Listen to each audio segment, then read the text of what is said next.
Comfort zone سے نکلنا پڑے گا، اس کو جہد مسلسل کرنا پڑے گی، اس کائنات کی تسخیر کے لیے اس کو محنت کرنی پڑے گی، اس کو علم حاصل کرنا پڑے گا، اس کو وہ وسائل اختیار کرنا پڑیں گے تاکہ وہ بہتر سے بہتر اس دنیا کو بنا سکے۔ لیکن ساری صلاحیتیں، ساری استعدادیں، ساری محنت، ساری جد و جہد کا محور صرف دنیا ہی ہو کر رہ جائے کہ ساری آسائشات مل جائیں، کیونکہ وہ کامیابی ایک وقت ایسا آ جائے گا کہ یہ ساری چیزیں ملنے کے باوجود کہ انسان کے پاؤں کے تلے سے زمین نکل جائے گی، وہ صرف خلا کے اندر ہی نہیں ٹھہرے گا بلکہ وہ تو تہہ خاک چلا جائے گا۔ تو وہ جو کامیابی ہے قرآن اس کو بھی بیان کرتا ہے، اس کائنات کو تخلیق کرنے والا مالک اس کو بھی بیان کرتا ہے، اور وہ بڑے تفصیلی پیرائے کے اندر بیان کرتا ہے کہ آخرت کی جو کامیابی ہے وہ دائمی کامیابی ہے، وہ کامیابی ایسی ہوگی کہ جس کے بعد ناکامی کا اندیشہ نہیں ہے، وہ کامیابی ایسی ہے کہ جس کے بعد کوئی پریشانی نہیں ہے، وہ کامیابی ایسی ہوگی کہ جس کے بعد کسی تکلیف کا جو ہے نا شائبہ تک موجود نہیں ہوگا۔ تو اس کے لیے بھی ایک راستہ متعین کر دیا ہے، ایک اسوہ بتلا دیا ہے، اس کے لیے ایک منہج دکھا دیا ہے، فرمایا کہ یہی راستہ ہے، یہی منہج ہے، یہی طریقہ کار ہے، وہ آپ کی ذات صلی اللہ علیہ وسلم کی ذات ہے کہ اس کی اتباع کے اندر آ جاؤ، پھر دنیا کے جس مقام کے اوپر بھی آپ کو پہنچ جائیں، ان کی اقتداء کے اندر ان کے بتائے ہوئے اصولوں کو ان کی پیروی کرتے ہوئے، ان کو بروئے کار لاتے ہوئے جس مقام کے اوپر بھی پہنچ جائیں، گویا کہ آپ نے کامیابی حاصل کر لی ہے۔ لیکن اگر اس کو چھوڑ دیا تو دنیا کے اندر وقتی ایک وقت کے لیے تو جو ہمارے اپنے دائرہ کار کے اندر یا دنیا کے جن کو ہم کامیاب لوگ سمجھتے ہیں انہوں نے جو چیز متعین کی ہے کہ اس جگہ کے اوپر پہنچ جائے تو انسان کو کامیابی مل جائے گی، تو وہ تو وہاں تک پہنچ جائے گا، لیکن پھر ایک وقت ایسا آئے گا کہ وہاں پہنچنے کے باوجود اس کو وہ عہدہ چھوڑنا پڑے گا، وہ مال کے اعتبار سے اس کے پاس ہوا، وہ اگر دنیاوی وجاہت کے اعتبار سے اس کے پاس ہوا، یا کسی اور سٹیٹس سمبل کو کی وجہ سے اس کے پاس ہوا، یہ ساری چیزیں جو ہوتی ہیں ان کو اس کو چھوڑنا پڑے گا۔ اس لیے ہم نے اس کامیابی کے لیے سعی کرنی ہے، اس کامیابی کے لیے کوشش کرنی ہے، اس کامیابی کے لیے اپنی صلاحیتیں صرف کرنی ہے، اس کامیابی کے لیے جد و جہد کرنی ہے کہ جو کامیابی ہمیں دنیا کے اندر بھی بلند سے بلند مقام کے اوپر لے جائے، اور جب ہم اس دنیا سے چلے جائیں تو آخرت کے اندر بھی ہمیں اعلیٰ ترین مقام ملے، وہاں بھی ہمارا استقبال کیا جائے، وہاں بھی ہمارا سلام پیش کیا جائے، وہاں بھی ہم ان لوگوں کے اندر شامل ہوں جو منعمین یافتہ، انعام یافتہ لوگ ہیں۔ دنیا کے اندر بھی گویا راحت مل گئی، دنیا کے اندر بھی سکون مل گیا، دنیا کے اندر بھی اطمینان مل گیا، کیونکہ رب العالمین نے اس دنیا کو جو ہے نا اسباب کے ساتھ جوڑا ہوا، اس کے لیے صحیح سمت کی طرف صرف محنت جو ہے نا اس کو بروئے کار لانا پڑے گا۔ اور یہ اللہ نے اپنی لاریب کتاب کے اندر اس بات کو بیان کر دیا ہے کہ انسان کے لیے وہی چیز ہے جس کی وہ سعی کرے گا، جس کی وہ کوشش کرے گا، جس کی وہ جد و جہد کرے گا، اگر وہ نہیں کرے گا تو اس کو اس طرح کی کامیابی نہیں ملے گی، کیونکہ اس نے ان ذرائع کو استعمال ہی نہیں کیا، ان اسباب کو اختیار ہی نہیں کیا، اس نے اپنی جو ہے نا اس منزل کی طرف قدم بڑھانا ہی نہیں شروع کیا کہ جب اس منزل کی طرف صحیح جو ہے نا راستہ کے اوپر چلے گا تو اس منزل کے اوپر پہنچے گا جہاں اس کو دائمی کامیابی ملے گی۔ تو اس لیے اگر دنیا اور آخرت کے اندر کامیاب ہونا چاہتے ہیں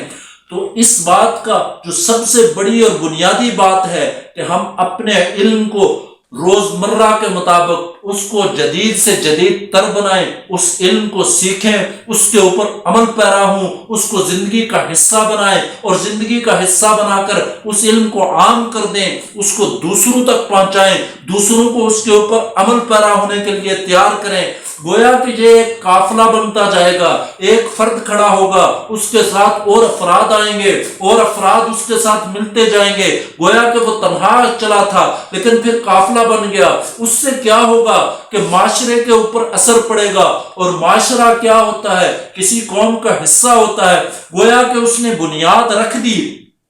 کہ سارے معاشرے کو، ساری قوم کو، اور سارے لوگوں کو، اور سارے دائرہ کار کے اندر جتنے افراد آتے ہیں ان کی زندگیوں کے اندر اس نے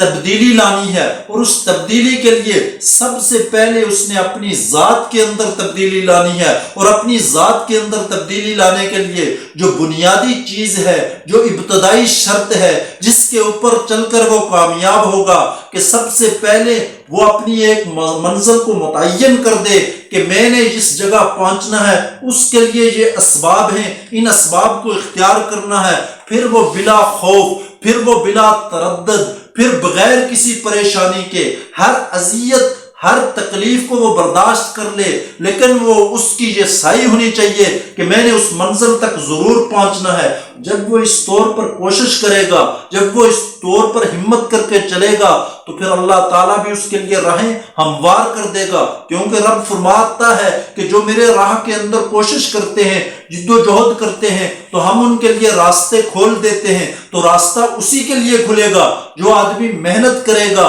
جو کوشش کرے گا، جو اپنے آپ کو وقت اور حالات کے موافق بدلے گا۔ اگر وہ اپنے آپ کو بدلنا نہیں چاہتا، وہ کبھی بھی کامیاب نہیں ہو سکتا۔ تو اس لیے جو کامیابی جو دنیا کے اندر کامیاب لوگوں نے ایک تو وہ صفات بیان کی ہیں، اور دوسری کامیاب لوگوں نے کہ جو قرآن نے صفات بیان کی ہیں وہ اپنے اندر پیدا کر دے۔ جو قرآن نے صفات بیان کی ہیں، فرمایا وہ کون لوگ ہیں جو کامیاب ہوں گے؟ ایک تو وہ لوگ ہیں، اللہ نے سورہ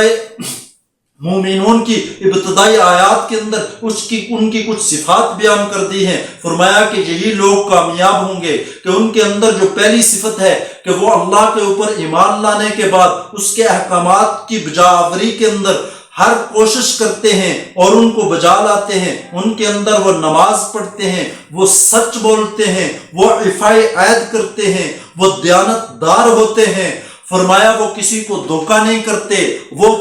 جو ہے نا اپنی عفت اور پاک دامنی کی حفاظت کرتے ہیں۔ گویا کہ اگر یہ صفات اور یہ وہ چیزیں ہیں کہ اگر جو کامیاب لوگوں کے اندر جو دنیاوی اعتبار سے مشاہیر نے صفات بیان کی ہیں، ان صفات کے ساتھ اگر یہ صفات جو قرآن نے بیان کی ہیں بندہ ان کو اپنا لے، تو دنیا اور آخرت کے اندر یقینی طور پر کامیابی اس کی زندگی کے لیے، اس کی ذات کے لیے گویا کہ لازمی جزء لا ینفک بن جائے گی، اس کی زندگی کا حصہ بن جائے گا۔ لیکن اس کے لیے شرط یہی ہے، بنیاد یہی ہے کہ سب سے پہلے وہ اپنے پیدا کرنے والے کا دیکھے کہ اس نے مجھے تخلیق کیوں اس دنیا کے اندر بھیجا، کہ کیوں مجھے اس کے لیے جو ہے نا اس دنیا کے اندر تخلیق کیا، میرا مقصد کیا تھا، کہ کیا وہی مقصد تھا، کیا وہی جد و جہد اور صحیح تھی کہ لا حاصل زندگی بندہ گزار دے جس کا نہ دنیا کے اندر اس کو کوئی فائدہ ہو نہ آخرت کے اندر اس کو کوئی فائدہ ہو۔ تو اس لیے وہ کام کرے، اس بات کے لیے کوشش کرے کہ دنیاوی اعتبار سے بھی اس کو ہر قدم گزرتے قدم کے ساتھ، ہر گزرتا لمحہ کے ساتھ اس کے لیے دنیا کے اندر بھی آسانی ہو، اور جب وہ اس کا قدم آخرت کی طرف بڑھتا جائے تو آخرت کے اندر بھی کامیابی دامن پھیلائے اس کے سامنے کھڑے ہو۔ تو اس کے لیے جو بنیادی شرط ہے وہ شرط یہی ہے کہ منزل کا تعین کرنے کے بعد سعی لا حاصل، بلا خوف و تردد، بلا